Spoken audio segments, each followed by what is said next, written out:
Welcome back to the Financially Forward podcast, brought to you by the Scholas financial coaching team.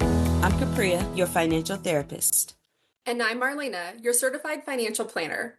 We are here to help you navigate your personal financial journey while you build and expand your tech career.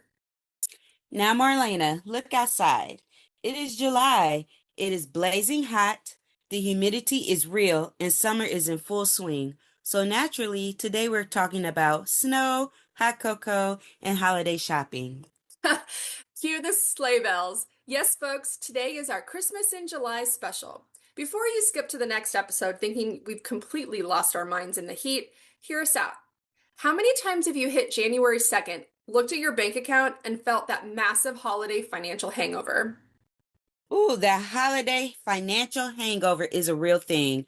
The I'll figure it out later mentality of November and December always comes back to haunt us in a new year. As a financial therapist, I see so many people completely stressed out by the holidays because they didn't see it coming. Exactly. But to our learners in the nonprofit tech education program, whether you're just starting out in IT or diving deep into cybersecurity and security analysis, you've already know the secret to avoiding a system crash.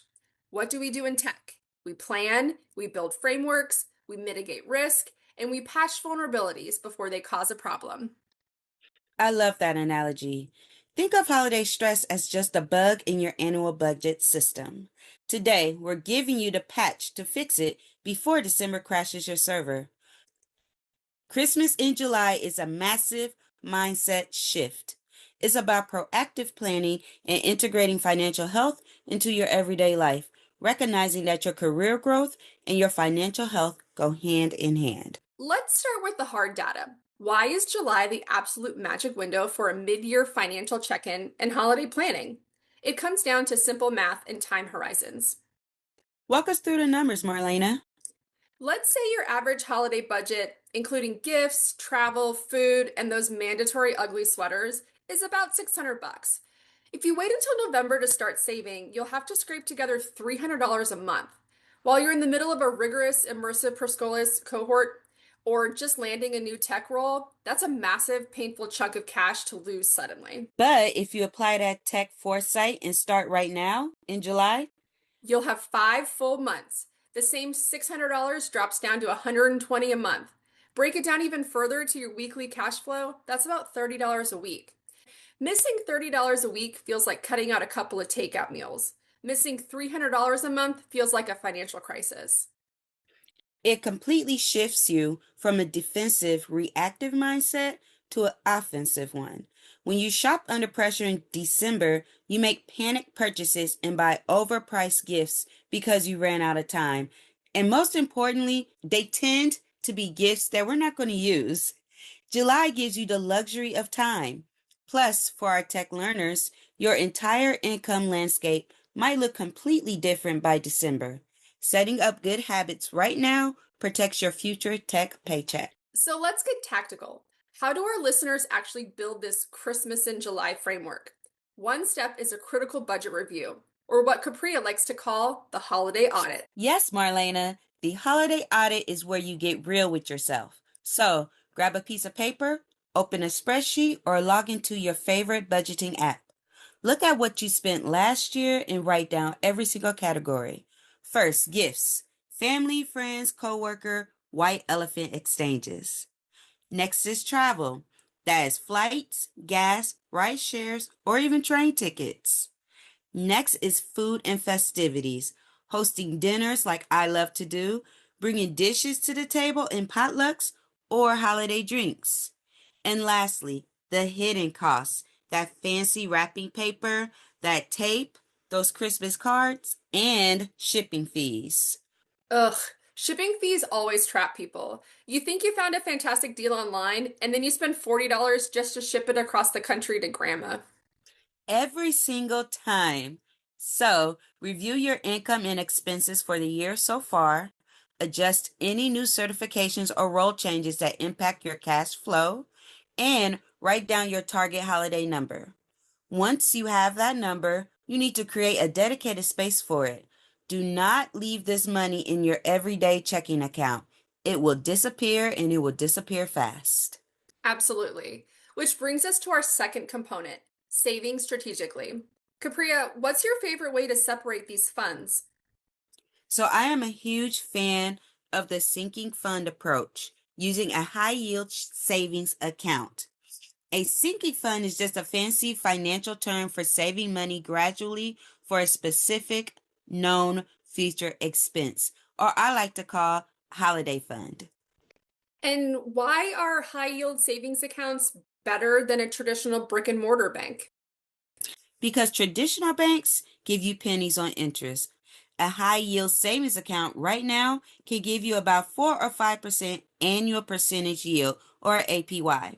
While your money sits there waiting for December, it's earning free money.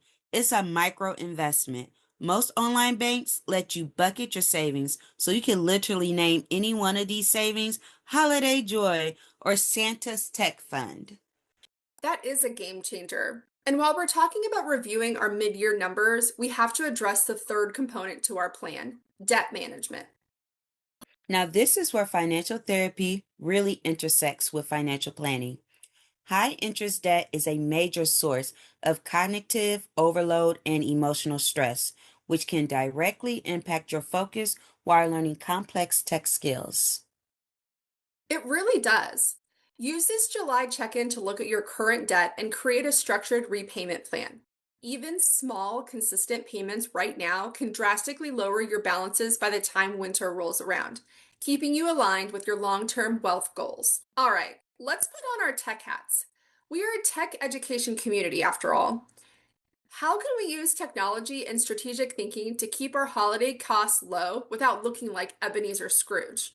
If you are planning to buy electronics or tech gifts for your family, do not trust Black Friday deals blindly. Retailers often raise prices in October just to mark down a discount in November. These tools let you analyze the actual price history of items on Amazon so you can buy them when they hit their true lowest point, which is usually during July or August summer sales. Ooh, that's a total pro tip. Another strategy I love is optimizing your gift circle. Have an honest conversation with your family now about doing Secret Santa or gift draw instead of buying everyone a separate gift for every single person. That is super important, especially when you are in an immersive training. And if your family is like me, 9 siblings, we definitely do a Secret Santa instead of buying 9 gifts. So your family knows you are putting in at Scholas to level up your career. They love you and support you. Having that honest conversation in July, like, hey, I'm focusing my resources on my tech training right now. Can we do a name draw or a $20 limit this year? Completely removes the awkward tension in December. It really does.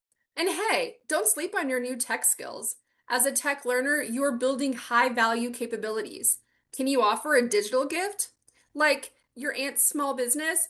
Build a simple portfolio or business website for your aunt's small business. Help your parents optimize their home Wi Fi network and secure their smart devices. Or teach your younger cousins the basic of Python or Scratch.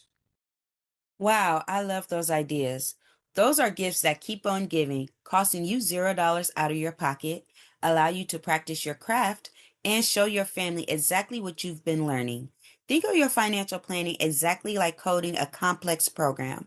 It takes time, iterations, debugging, and continuous learning. We're hitting the home stretch here, Capria. If there's one thing we know as financial professionals, it's that budgeting isn't just about math and spreadsheets. It's about human behavior and mindset. The holidays are highly emotionally charged. Advertisers spend billions of dollars to make us feel like the amount of love we have for our family is directly tied to the price tag of the item under the tree. But true financial stability is the greatest gift you can give yourself and your household. Entering the new year without credit card debt, without panic, and with your savings intact puts you in a position of absolute power to crush your job search and thrive in your new tech role. Remember, consistency beats intensity every single time. If you could save only $10 a week starting today, Do it. That's $200 you won't have to worry about later. Future you will thank present you for taking action during the summer. So, as we wrap up this Christmas in July episode, remember our core framework: budget strategically through a holiday audit, start saving early using high yield sinking funds, and prioritize debt management. Thank you, you guys, for tuning into Financially Forward. If you want help setting up your holiday sinking fund, mapping out your mid-year budget, or navigating your personal finances while here at Scholas, remember that the Scholas financial coaching team is entirely free and here for you. You can book a customized one-on-one session with us anytime. Just check the show notes for our direct scheduling link. Go enjoy the summer heat while safely building your winter safety net. Stay cool, stay tech savvy, and keep moving financially forward. Happy Christmas in July, everyone!